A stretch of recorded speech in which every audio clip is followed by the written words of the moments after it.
All right, today we'll be talking about PNA and representative payee. So what is a representative payee?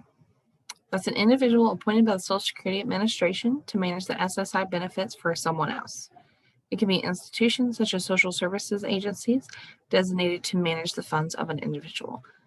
So we would be an institution that manages the funds. If you have a child that you care for and you're their payee, then you would be that individual. So who needs a payee? So Social Security always pays benefits through pay for any adult that's legally judged incompetent by a state court, or if a person is legally competent but is unable to manage or direct the management of his or her own funds, a benefit will be appointed. The role of the payee is to decide how to spend the benefits to help create a stable living situation for the beneficiary and ensure that the basic needs of food, shelter, clothing, and medical care are met. As a payee, we should always help motivate the beneficiary to work towards more independent living, support a beneficiary in their therapy and rehabilitation, encourage the beneficiary to improve their relationship with family members if that is possible. So anytime that we have someone, we want to make sure that their room and board is paid out to their provider. And then if they need any medical needs, clothing, that's not covered by the waiver. And just so you know, having a power of attorney or being an authorized representative or having a joint bank account with someone is not the same as being a payee. The arrangements do not give you legal authority to negotiate, manage a beneficiary's Social Security or SSI payments. And that goes the same with guardianship as well, unless it states specifically that they are they're guardian over their financial benefits. That doesn't necessarily mean that would be the rep payee. We have some who have guardians, but we're the rep payee. So there's different type of payees. So we have someone who takes care of their own money, someone that has an agency take care of their money, or someone that has a family member take care of their money.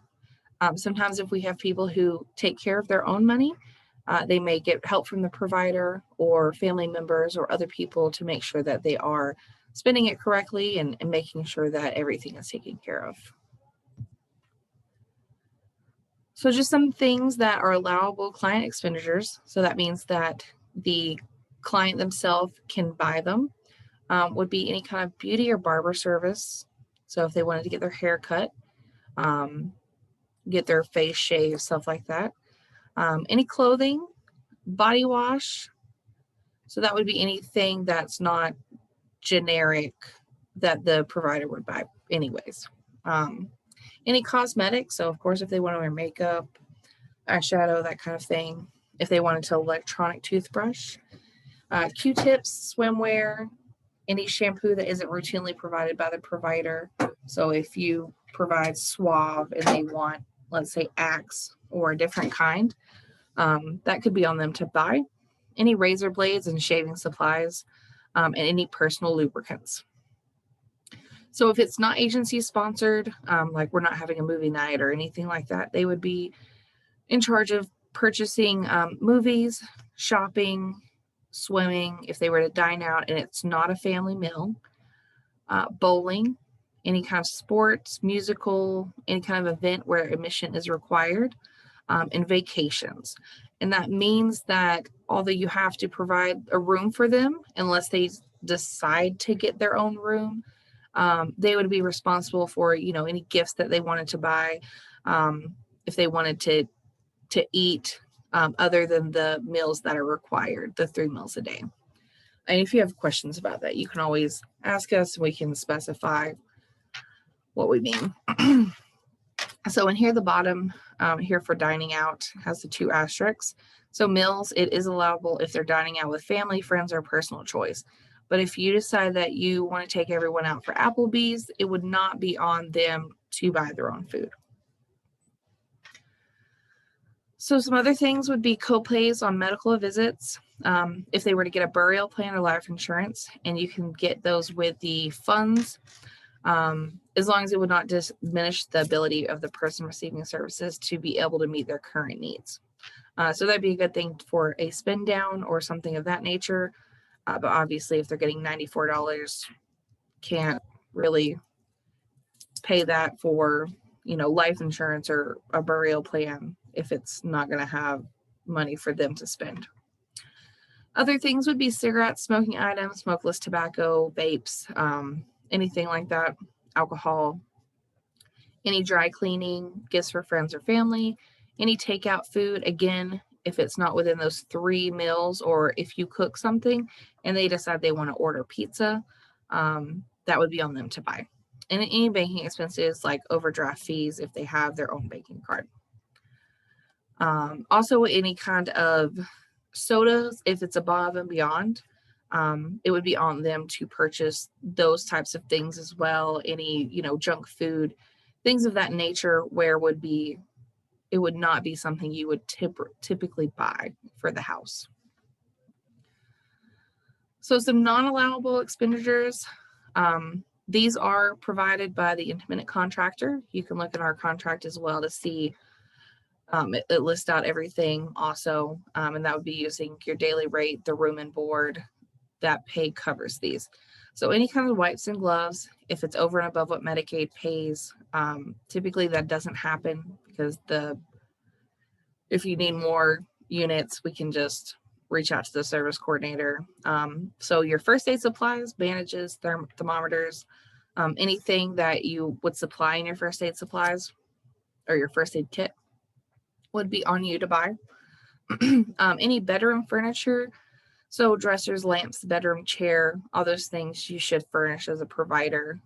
If the client does bring their own in, that's one thing, but otherwise they should be there for them to use. Any kind of wall decorations, the client clothing needs may not be covered in the client's personal needs funds or has been gifted, and this can include shoes, mittens, hats, gloves, etc. Any bedding, so we would need basic sheets, pillowcases, blankets. If they want to buy something that is not, maybe they want a Star Wars blanket, then that would be on them to purchase.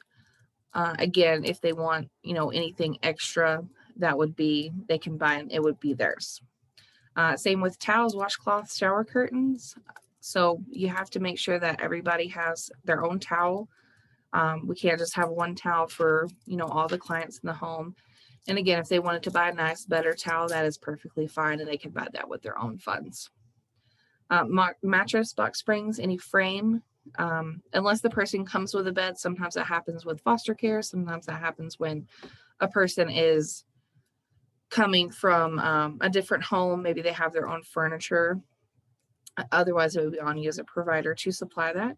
Any basic personal care items such as soap, denture cleaners, sanitary napkins, tampons, toothpaste, toothbrush, deodorant, basic shampoo. So those basic care needs are what you should supply. And again, if they want to buy something that is a different brand, that is fine. They would buy that on their own. Any money orders or banking fees, that would be if in isolated cases, that happens not so often. So if we have questions about that later, feel free to reach out.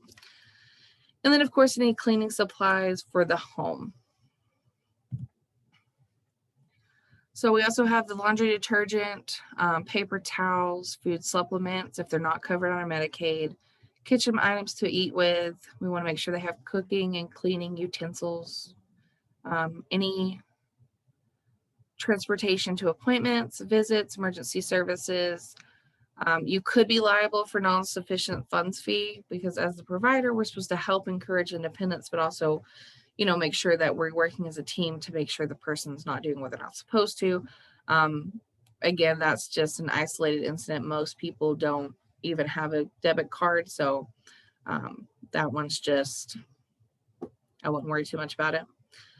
Any dental exams, if it's not covered under the plan, same with eyeglasses, eyeglass repair, incontinence products, hearing aid repair, and all those are usually covered under Medicaid. It would be under that situation if it was not.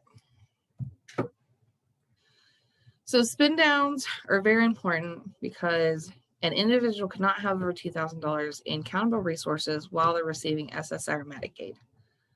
If they're in danger of crossing over the threshold SKSF will take the following steps to ensure that an individual is not at risk of losing benefits. And this is really important when we send these out, because if they were to audit us and they have over $2,000, and that could include what they have in their account here and also what they have in, in pocket at home in cash or unspent checks, that all counts together. So even if you have $500 sitting there needing to be spent, that's going to count with whatever we may have in the bank for them. Now, for the stimulus, those are coming up due from the ones we got before. So those will need to be spent. And then most clients got another $600 one here last month, I believe. So yes, you have a year for those, but the ones that we received last year, they're going to run out of time to spend them. So what we're going to do is a spin down form will be sent to the HHP for the individual to fill out. And just keep in mind that items must be allowable by state and federal guidelines and benefit the person receiving services. So we don't want to see, oh, I'm going to buy a pool table for everyone in the house. If a pool table is being bought, it would need to go in the room for the person to use. So we want to make sure it's things they want. Some it's really easy because they want new TVs, new game systems, and some it is more difficult. So if you're having issues trying to figure out what a person may need or benefit from or what we can spend the funds on, please reach out to your supervisor or me or whoever here at SKSF, and we'll help try to figure out things that maybe we can get, because I know it doesn't make any sense, but the money has to get spent, or if they need a burial plan or anything like that, we can look into those options as well. So once we get the spin down form back, a lot of times we'll send it to the guardian just to get a signature that they can acknowledge that the request was made. A guardian signature does not mean the request is approved. A lot of times the guardian will work with the HHP in order to come up with things. So sometimes we don't even have to send it off because they've already worked together. So once a guardian signs, SKSF Finance Manager will review the spin down request and give final approval. So they'll make sure they follow the guidelines and just make sure everything's all good. We may come back and ask to get kind of an explanation for certain things. I had someone who had some chairs and they were like, why they need that many chairs? It was because the client liked to hop around the chairs and pull other people out of chairs. So he needed 2 chairs. So as long as we have an explanation and we have that on there, we're able to justify why the purchase was made. So don't get offended. It's just state needs those things. Once it's approved, a check will be issued and it should be cashed within 1 to 3 days. So once we get it, we're going to call you, let you know the check's here to pick up. We ask that you pick it up as soon as possible and then cash it as soon as possible as well. So when you're filling out the spin down request form, whether it's you or the client or you're helping, make sure you list items in as much detail as possible. So we want to know what the, price with tax, a good name of what it is, an iPad, make sure you put the version and maybe why it's needed. If you get like the newest one, we don't want to just see TV, like what size is the TV, game system, specify what kind of game system. You don't have to list out like individual. If you're buying DVDs, you can put like 20 DVDs and then we'll just update the inventory. If you're purchasing a prepaid card, make sure that it doesn't have any activation fees. So per state guidelines, they can't have cards with activation fees. So you'll want to look into those. Amazon, Target, those types of things where you can purchase online, eBay, and then you can use those. So once an item is purchased, we will need the receipt attached to the cash ledger. Any purchase needs to be documented on the cash ledger, and this will be separate from your regular monthly cash ledger. And then you'll need to update the inventory within 7 days and email that to your supervisor so you can get it to finance for update. Make sure even if it's digital purchases, you can go in there. If you purchase off of Amazon, you can print off those receipts. And if you want to email it, that's fine, or attach it, just let us know what it's for. That way we can have them attached there. So even if you purchase a gift card, after you make that purchase, we need those receipts. So one for the gift card and one for those receipts with the gift card. So let's talk about cash on hand ledgers. So all ledgers need to be turned in no later than the 5th of each month. Cash on hand ledgers are on receipts are reviewed frequently. So as a provider, you should be doing that in real time. So once you make a purchase, you get home, you're going to document that and attach the receipt. If you have a client who is having issues with getting receipts, please talk to us and we can come up with a solution. If you have had one person who, I think their dog had ate the receipts or something happened to the receipts, the client threw them out. I can't remember what it was, but even if you need to just take pictures of the receipts and keep them on your phone because they keep getting lost, you can do that as well. I would just take, one of the envelopes wherever you keep the cash and keep the receipts there. So we want them to be completely filled out with the individual's name as well as the current month and year. They're also going to need to reflect the balance from last month. So you as a provider should be keeping track of that balance. Before you turn it into us, if you forgot, that's okay. Let us know. We can get the balance, but it's easier if you, because you're still going to have your paper on the 1st. So once you write that in, you're going to want to write the balance and make sure that you keep a running log of it. Make sure that you're signing them and dating them at the bottom. And then again, the current month balance should match last month's ending balance. And all purchases are being documented on the cash ledgers. Any receipts $5 and under under $5 do not need to be turned in with a purchase. Anything over $5, so 501 and up, needs a receipt. But you still need to document them on the cash ledger. You will write in, cash to client, or, cash for lunch, just kind of explaining where there was in the amount. So client cash on hand is counted and compared to the cash ledger every home visit and every provider day. Exact change must be presented. So I know it's been more difficult with COVID and having to do that, but provider day, we're wanting to see the cash and the change, and the same with any home visits, even if it's over Zoom, just kind of have that check in there just to make sure everything's good. If there's any discrepancy found, it will be addressed and resolved immediately. So if you are $20 short, we expect the provider to address that and resolve it immediately. So even if it is you just reimbursing us the $20, or having it taken out of your pay, just depending on what it is. And then the match should be reviewed for any errors prior to submitting to your host home supervisor. So just make sure on your end you're keeping track of those as well and making sure it's correct, because we'll check it. And that just saves a lot of time from, us having to be like, hey, this is wrong, come fix it. So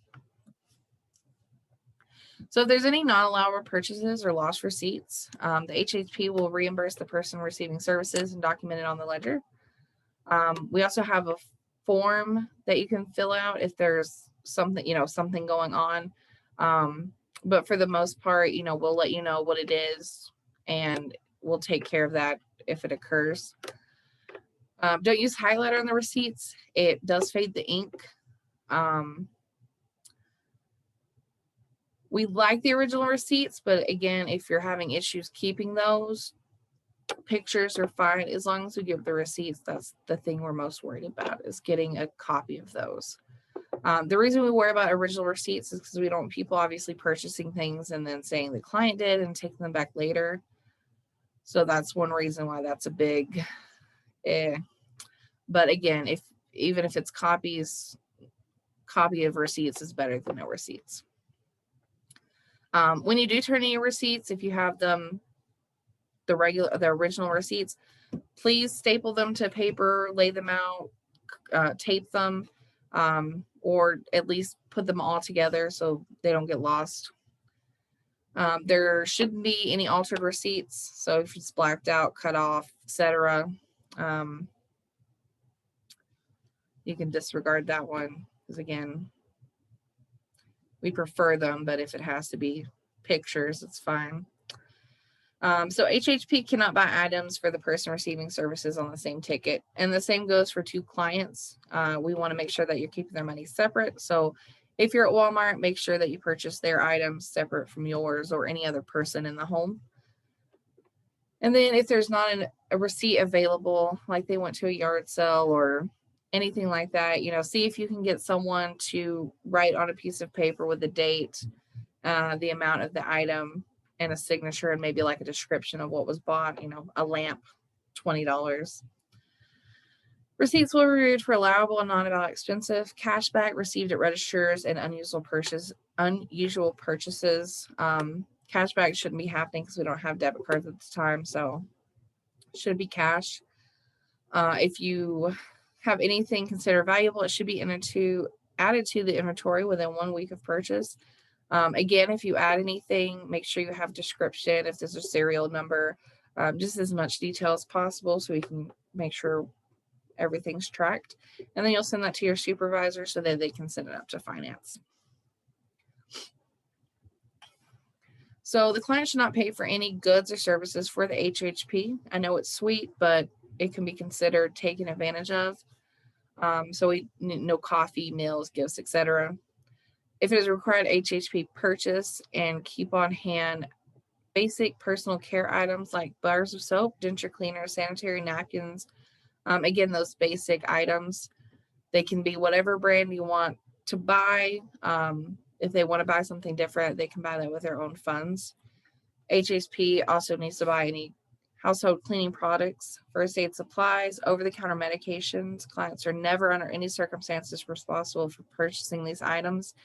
They should be supplied, again, unless they want Tide and you use Gain, then they can buy the Tide. Let's see. A person receiving services can receive $5 a day spending money without any receipt. HHP will document cash on hand to the client on the cash on hand ledger. You should not lend the person receiving services money, even if they can pay you back at a later time.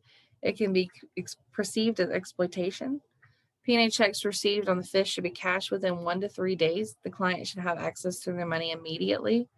And all clients' cash on hand should be kept separately, easy accessible, and in a secure location. That is important because if there's an emergency and they need to go into emergency respite, we expect to take their money with them in case they should need something.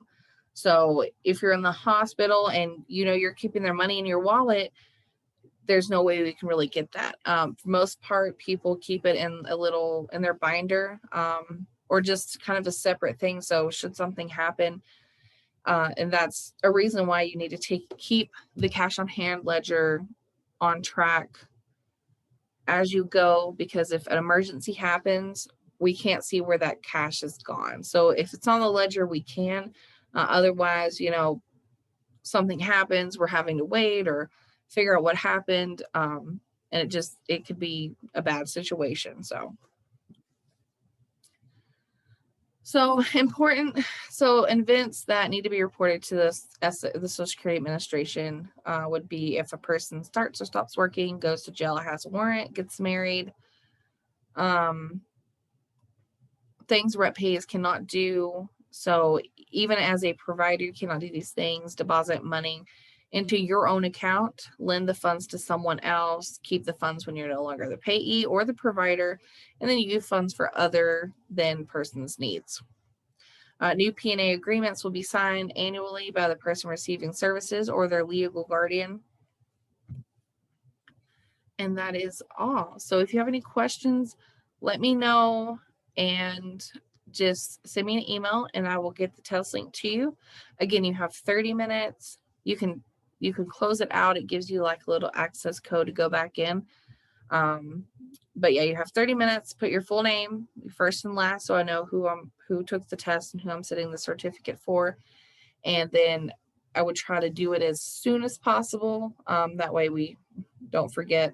But yeah, just send me an email and I'll get those to you. And if you have any questions, let me or one of the team know. Thanks.